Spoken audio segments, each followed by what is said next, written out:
जब एक शरीफ लड़का किसी शरीफ लड़की से प्यार करता है तो उन्हें शादी कर लेनी चाहिए ना। और जब शादी हो जाती है तो बच्चे भी होने चाहिए।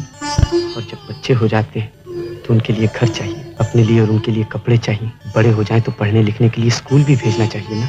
लेकिन लॉन्ड्री में मुझे सिर्फ 45 रुपया महीना मिलता है। अब आप ही बताइए कि इस 45 रुपये महीने में कोई घर गृहस्थी का इतना बड़ा बोझ कैसे उठा सकता है? अकेले नहीं उठा सकता, मगर दोनों मिलकर उठा सकते। तो क्या तुम्हारा मतलब है तुम और मैं? जब भी भारतीय सिनेमा के महानायक राज कपूर का नाम लिया जाता है, उनके साथ नरगिस का नाम भी आ जाता है। ये दो दिल एक दूसरे से बेपनाह मोहब्बत करते थे, लेकिन कभी कभी किस्मत इंसानों के साथ क्रूर खेल खेलती है। आज हम उस प्रेम कथा की बात करने वाले हैं जिसने राज कपूर की जिंदगी को पूरी तरह से बदल कर रख दिया। ये कहानी है प्यार, दर्द और धोखे की। राज कपूर और नरगिस, इन दोनों का रिश्ता किसी से छिपा नहीं था। वो दोनों एक दूसरे से बेहद प्यार करते थे और शादी करने की सोच रहे थे, पर किस्मत को कुछ और ही मंजूर था। 1958 में जब नरगिस ने सुनील दत्त से शादी कर ली, तब राज कपूर पूरी तरह से टूट गए थे। उनका दिल इतना टूटा कि वह बाथरूम में जाकर घंटों रोते थे और खुद को सिगरेट से जलाने लगे थे। मारना चाहते लो मार।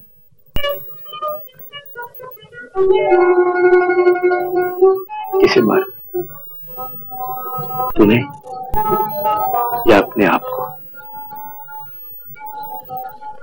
मधु जैन की किताब the Kapoors the first family of Indian cinema में इस दर्दनाक घटना का जिक्र है। राज कपूर ने कहा था, दुनिया कहती है मैंने नरगिस को निराश किया, लेकिन असल में नरगिस ने मुझे धोखा दिया। राज कपूर को इस बात पर यकीन नहीं हो रहा था कि नरगिस उनके बिना किसी और से शादी कर सकती है। वो खुद को सिगरेट से जलाते थे, ये सोचकर कि ये सब एक बुरा सपना होगा, पर ऐसा बिल्कुल भी नहीं था। जो हो रहा था वो बिल्कुल सच था। सिगरेट की लपटों में छिपी थी वो पीड़ा जो राज कपूर हर दिन महसूस कर रहे थे। उनके करीबी बताते हैं कि वो अपने दोस्तों के सामने बार बार रोते थे और अपनी तकलीफों को सहन नहीं कर पा रहे थे। राज कपूर की पत्नी कृष्णा कपूर भी इस दर्द से वाकिफ थी। उन्होंने बताया कि राज कपूर रात दिन शराब पीकर घर आते थे और बाथ टब में बेहोश होकर गिर जाते थे। वो जानती थीं कि ये आंसू उनके लिए नहीं थे, बल्कि नरगिस के लिए थे। राज कपूर का ये दर्द एक दिन नहीं कई महीनों तक चला। उन्होंने नरगिस के भाइयों पर उनके रिश्ते में दरार डालने का इल्जाम लगाया और इसे सबसे बड़ा धोखा बताया था। राज, आ गई तुम? पुलिस के साथ देख रहे। कड़वी बातें करने से कोई फायदा नहीं राज। मुझे माता जी ने सब कुछ बता दिया। सो तुम जानती हो मैं आवारा जेल जा चुका हूँ। पुलिस के रजिस्टर में मेरा नाम है, यही देने आई हूँ।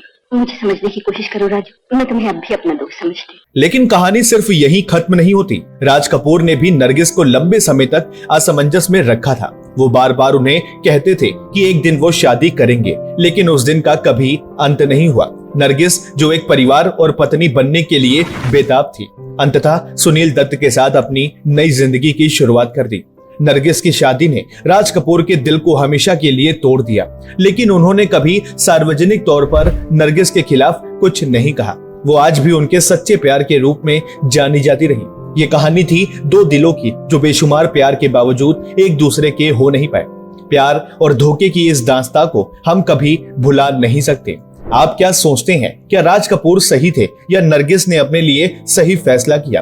कमेंट बॉक्स में हमें जरूर बताएं। अगर आपको ये वीडियो पसंद आई हो तो इसे लाइक और शेयर जरूर करें और हमारे चैनल को सब्सक्राइब करना ना भूलें। साथ ही बेल आइकन भी दबाएं ताकि और भी ऐसी वीडियो के अपडेट्स आपको मिलते रहे। तो चलिए मिलते हैं अगली नई खबरों में, तब तक के लिए नमस्कार। क्या आप भी जानना चाहते हैं अपने आसपास की छोटी और बड़ी खबरों को? क्या आप भी जानना चाहते हैं देश विदेश से जुड़े हर एक मुद्दे को? क्या आप भी जानना चाहते हैं राजनीति की हलचल को? क्या आप भी जानना चाहते हैं स्पोर्ट्स से जुड़े हर एक अपडेट्स को? क्या आप भी जानना चाहते हैं कि आपका राशिफल क्या कहता है? तो बिना किसी देरी के दैनिक खबर लाइव को सब्सक्राइब करें, साथ ही बेल आइकन भी दबाएं ताकि वीडियो के लेटेस्ट अपडेट्स तुरंत मिल सके। जी हाँ, बिल्कुल तुरंत।